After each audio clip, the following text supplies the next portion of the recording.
இனிமேல்பட்டு தனித்தனியாக சங்கம்லாம் கிடையாது. தமிழகத்தில் ஒரே சங்கம் என்று சொன்னால் தமிழக விவசாய பாதுகாப்பு சங்கம் எந்த அளவுக்கு இருக்குது என்று நீங்கள் பார்த்து கொள்ளிருப்பீர்கள். அதாவது இனிமேல் சொல்லப்போனால் ஆட்டு மாட்டுக்கு ஒரு சங்கம், அது இல்லாமல் ஒவ்வொரு அரிசி ரகம் இருக்கு இல்லையா, நெல், அந்தந்த ரகத்துக்கும் ஒரு சங்கம், அது மட்டும் இல்லாமல் வீட்டுக்கு ஒரு சங்கம் கூட வச்சுட்டு போராட வருவாங்க இதுக்கு மேல்பட்டு. ஏன்னா அந்த அளவுக்கு ரொம்ப விவசாயம் மேலே விரி கொண்டு இருக்கிறாங்க பொழுது நம்ம அரசாங்கம். விவசாயிகளை வஞ்சிக்க வேண்டிய நிலைமையில் இருக்கிற தமிழக அரசு. அதனால் ஊரும் கிளை திறந்து அந்தந்த கிராமத்துக்கு ஒவ்வொரு தனிப்பட்ட பேர் வச்சு ஒவ்வொரு சங்கம் ஆரம்பித்து அவங்கவுங்க செயல்பட்டு கொண்டு இருக்கிறார்கள். இப்போ தான் தெரிகிறது தமிழக விவசாய பாதுகாப்பு சங்கம் அனைத்தையும் கண்டறிஞ்சு மிக பெரிய அளவில் ஒன்று கூடி போராடுவதை நீங்கள் பார்த்து கொண்டிருப்பீர்கள். விவசாயிகளே வாருங்கள், தமிழக விவசாய பாதுகாப்பு சங்கத்தின் வழி நடந்து கொள்வோம். அண்ணன் ஈசன் முருகசாமி வழக்கறிஞர் அவர்கள் வழியில் நடந்து பின்பற்றுவோம். அது மட்டும் இல்லாமல் இது ஒரு நேர்மையான சங்கம் என்றும் வலிமையான சங்கம் என்றும் நாங்கள் இந்த ஊடக வழியாக தெரிவித்துக் கொள்கிறோம். நன்றி.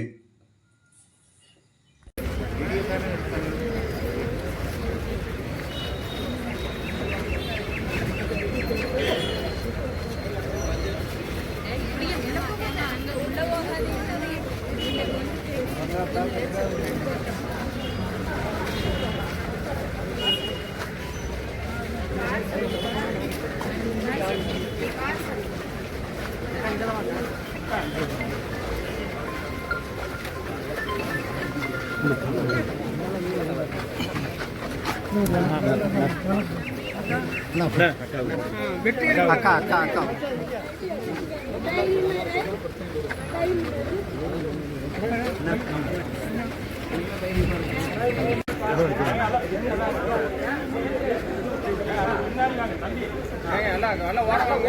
கொஞ்சம் ஓரமா இல்லைங்க, அமைதியா இருங்க. யாரும் சத்தம் போடாது, எதுவுமே பேசாது, எதுவுமே கிடையாது. நீங்க எடுக்கணும், முன்னாடி ஒன்றும் எடுக்கணும்.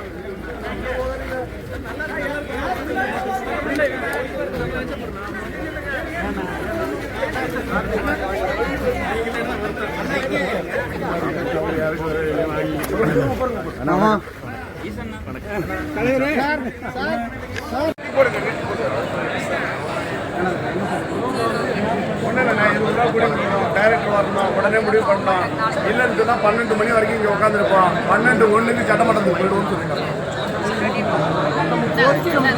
12:01 முடிக்கணும், கோரிக்கை நிறைவேறணும், சீட்டு பேச்சுவார்த்தை பண்ணணும். இல்லைன்னு சொன்னால் 12:01 சட்டமன்றத்துக்கே போயிடும்.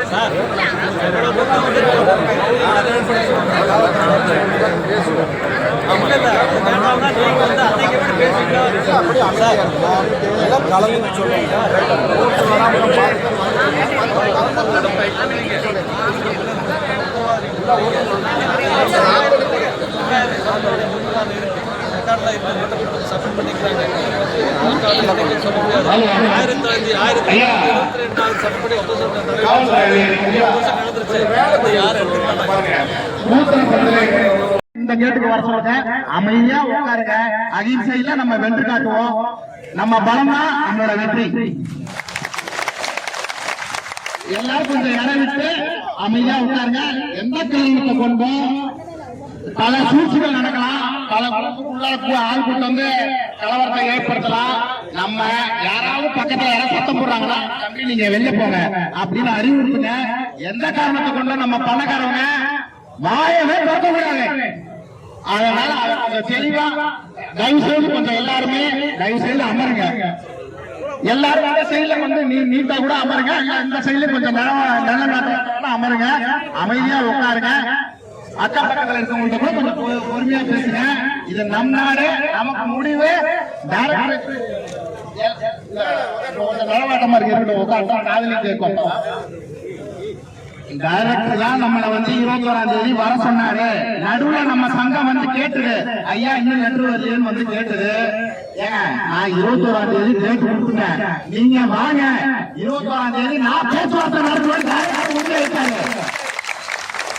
கவர்மெண்டோட வேலை நேரம் வந்து 5 மணியோட முடிச்சு நேற்று 6:30 மணிக்கு லெட்டர் வந்தது. எப்படி வந்தது? 7ஆம் தேதி வந்தோம். 8ஆம் தேதி அவங்க வந்து அவங்க பதில சொல்லிருக்கலாம், ஐயா இதை நீங்க போட்டு பார்த்து பண்ண அவங்க பதில சொல்லிருக்கலாம்.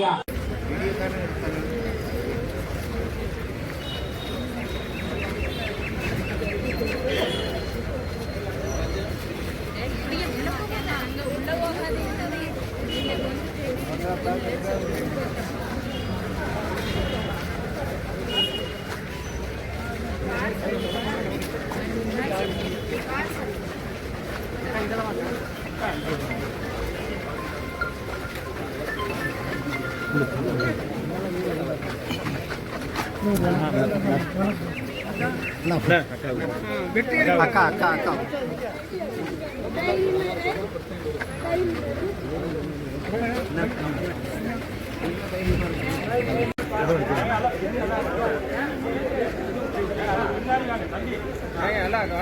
ஓரமா இல்லை, கொஞ்சம் ஓரமா இல்லைங்க, அமைதியா இருங்க, யாரும் சத்தம் போடாதீங்க, எதுவுமே பேசாதீங்க, எதுவுமே கிடையாது. நீங்க எடுக்கணும், முன்னாடி வந்து எடுக்கணும்.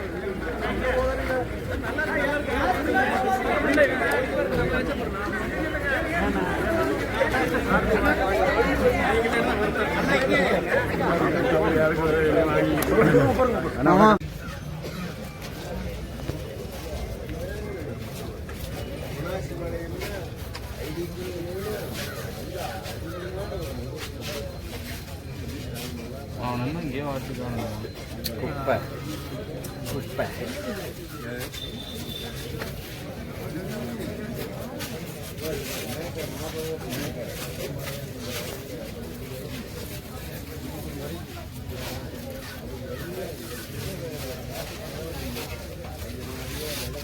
குப்பை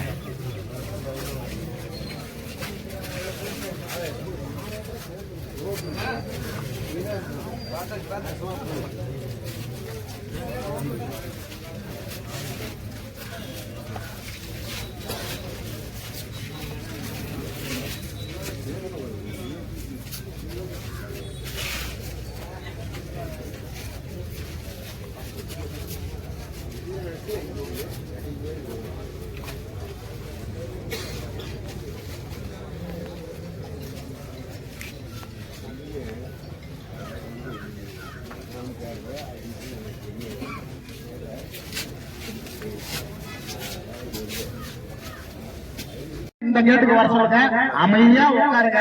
அகிம்சையில நம்ம வென்று காட்டுவோம். நம்ம பலம் தான் நம்மளோட வெற்றி. எல்லாரும் கொஞ்சம் இடம் விட்டு அமைதியா உட்காருங்க. எந்த கிளம்பத்தை கொண்டோம் பல சூழ்ச்சிகள் நடக்கலாம், பல ஆள் கூட்டம் வந்து கலவரத்தை ஏற்படுத்தலாம். நம்ம யாராவது பக்கத்துல யாராவது சத்தம் போடுறாங்களா, தம்பி நீங்க வெளியே போங்க அப்படின்னு அறிவுறுத்துங்க. எந்த காரணத்தை கொண்டு நம்ம பணக்காரவங்க வாயவே திறக்க கூடாது. அதனால அவங்க தெளிவா தயவு செய்து கொஞ்சம் எல்லாருமே தயவு செய்து அமருங்க. எல்லாரும் இந்த சைட்ல வந்து நீட்டா கூட அமருங்க. இந்த சைட்ல கொஞ்சம் நிலம் அமருங்க. அமைதியா உட்காருங்க. அக்கா பக்கத்துல இருக்கவங்கள்ட்ட கூட கொஞ்சம் பொறுமையா பேசுங்க. இது நம் நாடு, நமக்கு முடிவு. நிலவாட்டமா இருக்கு, உட்காந்து காதலி கேட்கும். டைரக்டர் தான் நம்மள வந்து 21ஆம் தேதி வர சொன்னாரு.